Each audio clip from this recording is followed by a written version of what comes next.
Today, Auckland's housing crisis. Hello again, it's Martin North from Digital Finance Analytics. Welcome to our latest post, and today we're going to commence a series of videos based on Joe Wilkes' recordings that he made on his trip to Auckland over the last weekend. In fact, he sent me a lot of material, and what we're going to do is to put these into a series of shows over the next week or two. Today, we start with the first summary show, which is effectively a bit of a teaser, but also gives you a really good flavour of just how deep the crisis is in Auckland. And as Joe says, it isn't really a housing crisis as a more general crisis in the city. So sit back and enjoy Joe's first episode, and keep a lookout for the next few coming a little later. And by the way, I should add that the points he makes about Auckland, I think you can also read across to other markets and other cities, because there is a certain madness about the way the property sector has been behaving in many countries and many cities. So Joe, over to you, and thanks for all your efforts in documenting all of the stuff that you saw.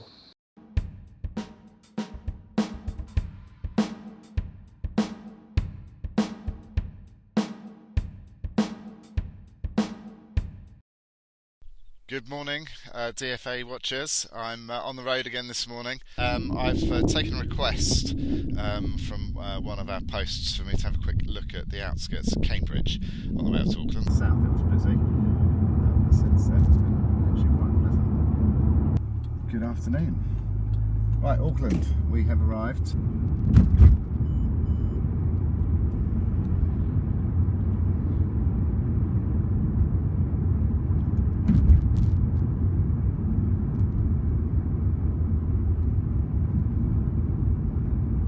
Good afternoon, Joe Wilkes reporting for Digital Finance Analytics. I have made it to Auckland. Background behind the PwC building, a couple of big cranes up.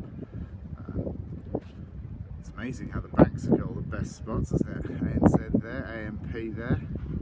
Well, they do get some good real estate, don't they, these banks? Hi there, right. We're in Hobsonville, which is on the northern side of Auckland. You're probably about 25 kilometres north of the city centre. So Hobsonville, you can see quite a lot of developments happened around here. We've still got original units for sale. I think that's from the actual developer. These were finished. So here we've got cricket pitch.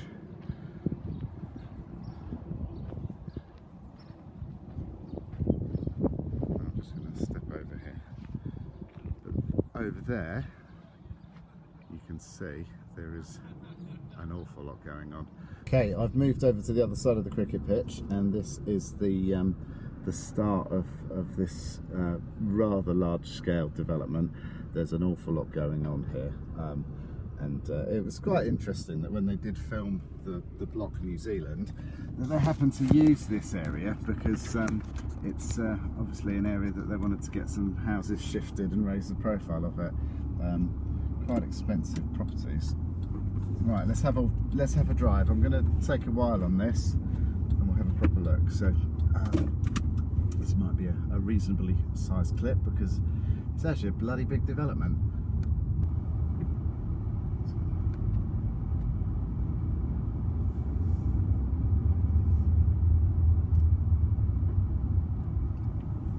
Just going to show you down here. I have been down here a second ago, but look at this. So we've got a new development. Okay, Hobsonville points again. You can see over there we've got the diggers in the background. There's an awful lot of land there that's ready for developing. I'm not sure if they're going to get going just yet because we've got a few down here for sale. I'm going to get beeped now, but I'll just get my camera safe. So all of these are for sale, this whole row. Oh, is there anybody home? Possibly, possibly not. Maybe. Okay, so we have got some more. This looks interesting. Is this a retirement community? Not another retirement community, surely not. We're running out of retirees to put.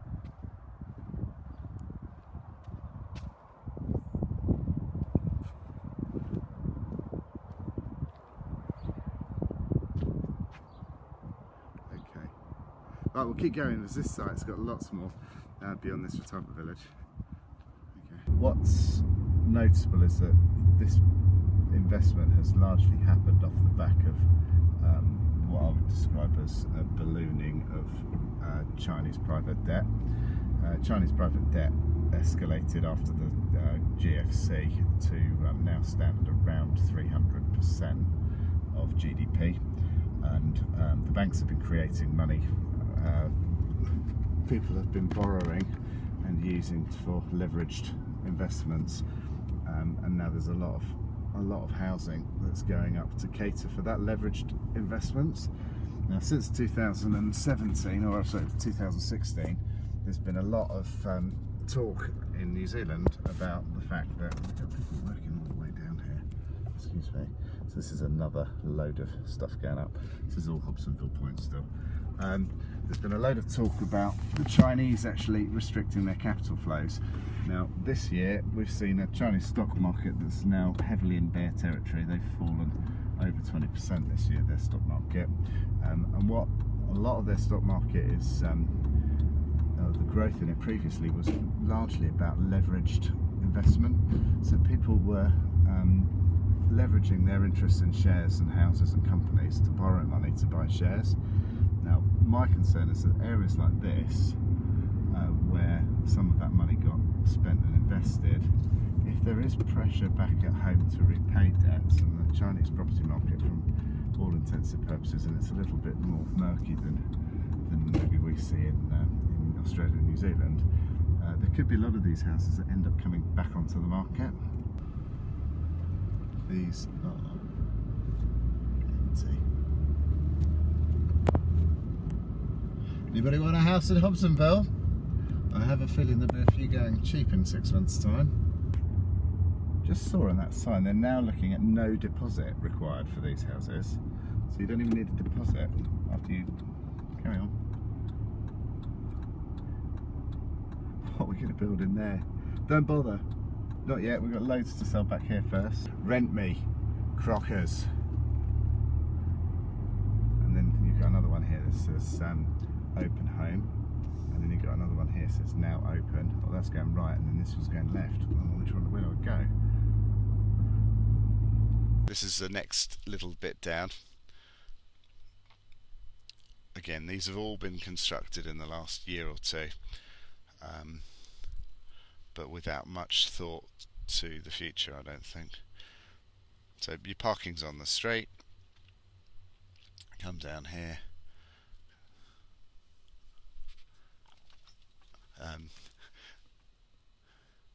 Now, some of the houses down here, they are asking significant, I'm saying significant, 7-figure numbers for. But nobody's mowing the lawns, even the ones that there might be people in. There is very, very little by way of parking and amenity.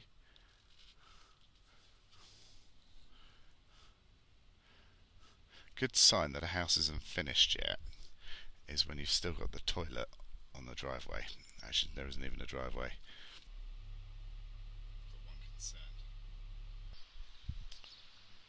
Good morning, New Zealand. Early on Sunday morning, quite early actually, it's about 7 o'clock. I'm in the middle of Auckland. Decided to get up early and have a little wander around before everybody got here. And you can see in the background we've got a few more cranes. There's something big going on back there. It looks like a shopping complex and probably some apartments above it.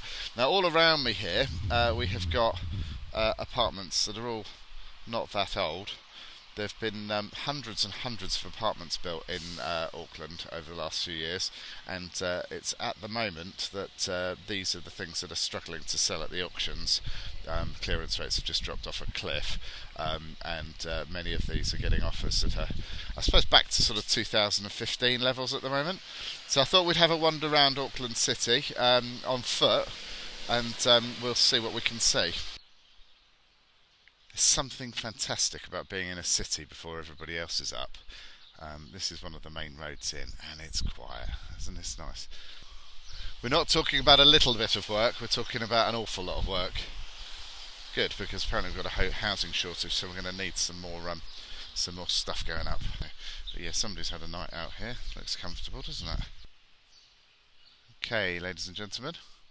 This is another sign of the end of a housing boom, is when you get fairly new buildings, and it looks like there's some apartments further up where there's large parts of it already for lease. You can see next door, excuse me, we have got 3 levels, so one level's been leased. Looks like somebody's taken the top spot. Always the way, best bit goes first, but nobody's taken the rest of it. Got a couple more cranes in the background there. I think they're ready for harvesting, those cranes. So we've got all this wealth around.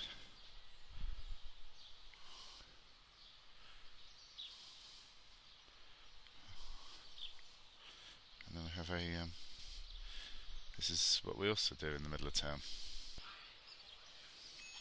Okay, Sunday morning, it's probably about 7:10. We've got an event starting here. A few families out, which is nice to see. Early on a Sunday morning, they've all got their hats on, so expecting some good weather. This is Emptor Square, and then around us, we've got this is bang in the middle of Auckland. This is actually sharp tourist centre. I hope these chaps don't mind me filming them. They're asleep, so they probably don't notice.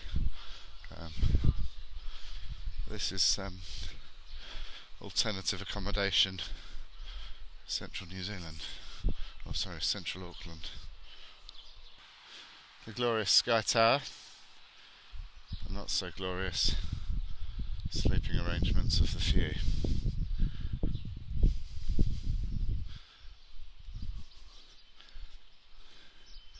Now, I'm just going to say something here, because this is something that New Zealand needs to sort out, because we've got a big reliance on our tourist industry for overseas holidaymakers coming and spending their money in our country.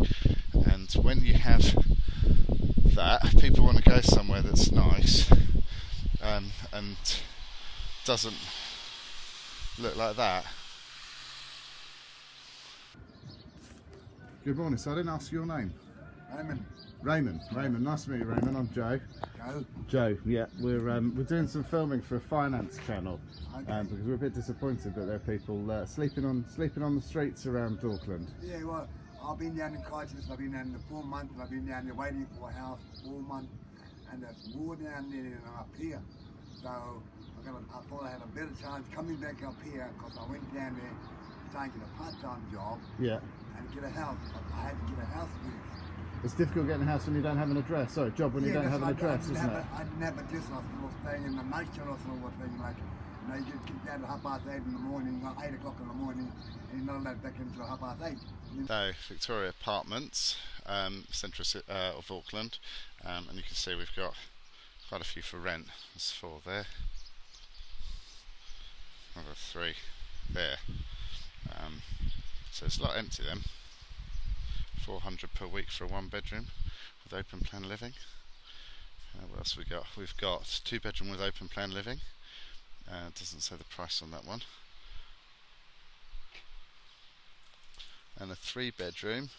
Also got all sorts. $8.50 per week for a 3-bed. Cold water included. That's nice, isn't it? There's some really interesting construction going on. Look at those concrete panels.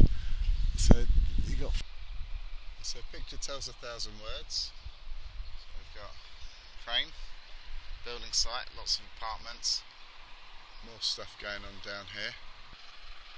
Just over the other side of the road, we've got more happening. Look at these panels though. I'm not kidding. Those just look like they would come down in a stiff breeze. Look how thin those panels are there.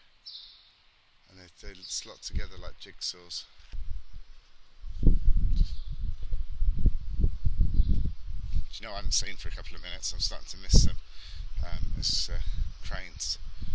Oh, hang on a minute. Found them. Three of them. God bless them. We've got lots of people around. But we're a tourist destination, people. I'll do my best. Start picking some rubbish up. This is a money shot, this one. I don't think we're building enough. Got a shortage of construction workers.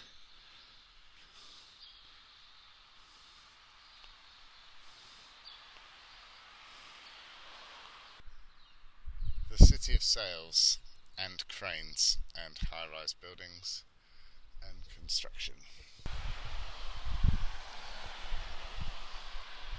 I don't know how you describe these buildings. They are hideous. Look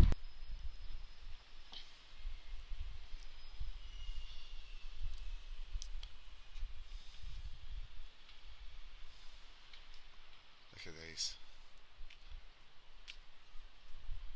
Rabbit hutches. Hello my darling, are you watching? I've found a fantastic place. It's right in the middle of Auckland where we can get our washing dried.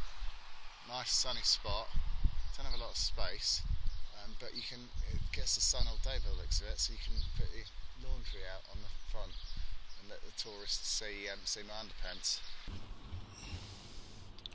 Right, I'm driving out of the city centre now. It's Sunday morning. I've been a bit shocked this morning about what we've got in the middle of the city. You've got to think that New Zealand is a tourist destination, and a lot of our visitors immediately arrive in Auckland.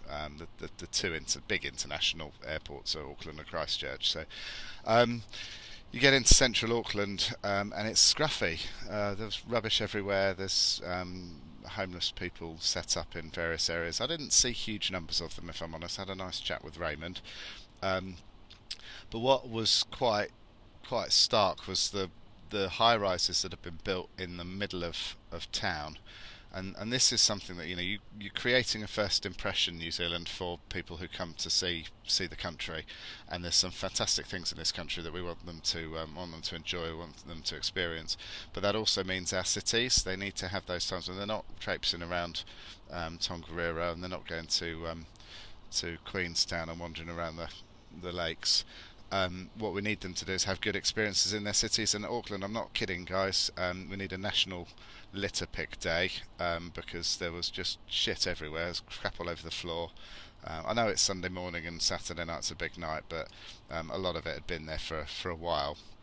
The big thing for me immediately, and I'm putting this on tape now, was the quality of what's been built in the middle of town. Tiny little shoebox flats. Hundreds and hundreds of them. Actually, no, thousands and thousands of them. Let's be real. There are thousands of these things, and there's obviously no space in them, because on Sunday morning you want to go for a nice walk around the city. You want to go and experience the cafes. You want to go and have a nice aesthetic appearance, and then you're looking up at these flats, and all you can see is dozens and dozens of people drying their washing on balconies. Don't get me wrong, I don't have a problem they want to dry the washing outside, but these are things that people and our visitors to New Zealand are seeing the minute that they come into the main city, and for me it's quite slum-like. Sorry to say it, guys, but we've made some mistakes there. We need to stop making them. Yes, high-rise buildings are important. They can be built.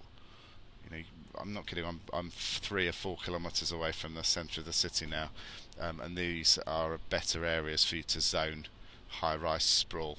Keep the centre for decent hotels. Make sure that the quality of what's being put up is controlled and regulated, and that the planners are I don't know. I don't know what's gone on with the planners.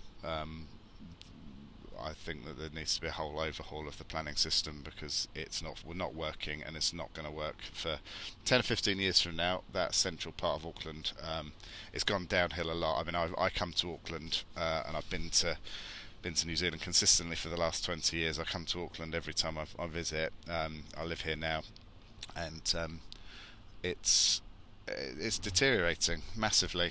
It was a really, really pretty harbour port 20 years ago, and it now looks overdeveloped and scruffy, because the wrong developments have been allowed. Anyway, heading back up to the North Shore. I did some filming yesterday around Hobsonville Point, which I want to go and do some more of, because some of the footage I got when I looked at it last night wasn't the best, so I'm just going to do a little drive around. I've managed to find a driver for a little bit this morning. Unfortunately, he wasn't awake first thing, so I've done this first bit myself, but he's been signed up for after breakfast. Checking out for DFA, Joe Wilkes. Speak to you soon.